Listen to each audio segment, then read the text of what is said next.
the federal level on down. Also with Michael Weiss, senior editor at the Daily Beast and expert on all things ISIS, and retired Marine Corps Major General James Williams joining us once again. Horace, I was going to say, but Matthew Horace it is.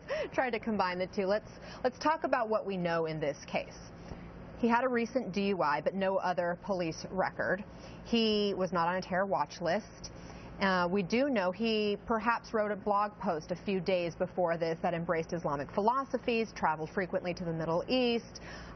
He owned several guns. So in hindsight, do you think there were enough red flags that somebody should have been tracking him?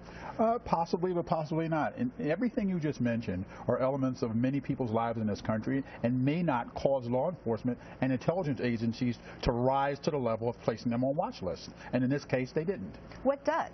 What rises to the level? Well, there are a lot of criteria I know that the FBI and other intelligence agencies use to place people on those lists. But, you know, owning a gun or owning firearms or ascribing to certain fundamentalist views, they aren't enough in and of themselves. Michael, one of his friends said that he believes there was a change in Abdulaziz after he went to Jordan, a trip he took overseas back in 2014, and we know that that seems to be a frequent happening with some of these radicalized young men who do commit these terror acts in other places. How does that happen? Well, I mean, you don't lack for Islamist or Salafi jihadist ideology in a country like Jordan. The founder of ISIS, Abu Musab al-Zarqawi, came from Jordan, from the Palestinian refugee camp area, and brought with him into Iraq a whole contingent of Jordanian and Levantine jihadis. So it would have been quite easy for him to pick up, you know, to immerse himself in this sort of, you know, ideological milieu if he was there. The other question is, did he stay in Jordan? And I think, you know, this is what the Jordanian intelligence service, the GID, is very good at tracking people from their own country. So they'll be able in the coming days to determine whether or not he may have crossed into Syria or he may have traveled elsewhere, Yemen perhaps, or even in Kuwait. I mean, frankly, there are advertisements all over that country to give to so-called Islamic charities that are raising money actually for hardline Salafi factions in Syria. So again, you know, it would have been very easy for him to become self-radicalized or to have been radicalized in any one of these countries. How big of a key is what happened in Jordan to this investigation? We'll have no idea. This investigation is a long way from being over, and the FBI and the other agencies are hunting down all those leads right now, and I'm sure over the next couple days or weeks we'll start to learn a little bit more about all the things that led up to this, to include where the firearms came from, who purchased them, if he purchased them legally or not, and, you know, we'll sort of wind down those facts until we learn.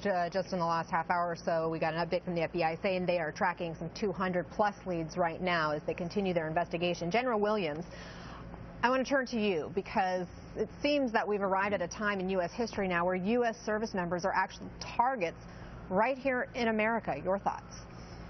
Yeah, I think that one of our biggest challenges is that service members are certainly targets. They're certainly part of the political statements that any radical may want to provide, and certainly their families may be. And I think we have to be more vigilant.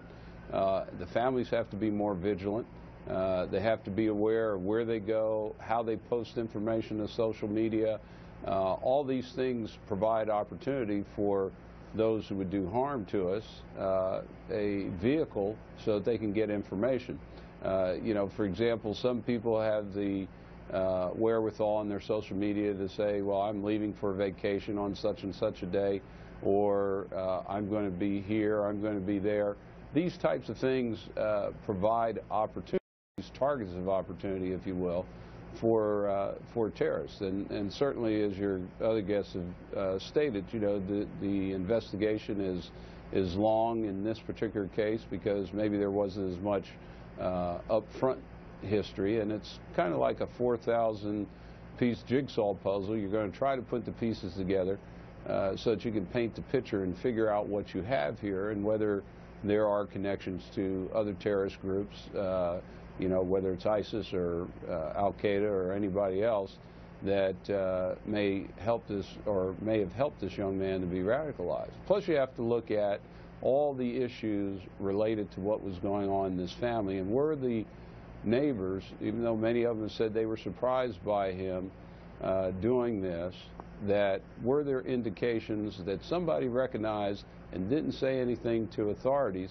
that they really should have. And, you know, we now need to empower people to understand what they need to look for so that they can let law enforcement know what is going on if something looks abnormal. Right, the old idea of if you see something, say something. General James Williams, Matthew Horace, Michael Weiss, thank you all. Thank you. Now the backlash is coming fast.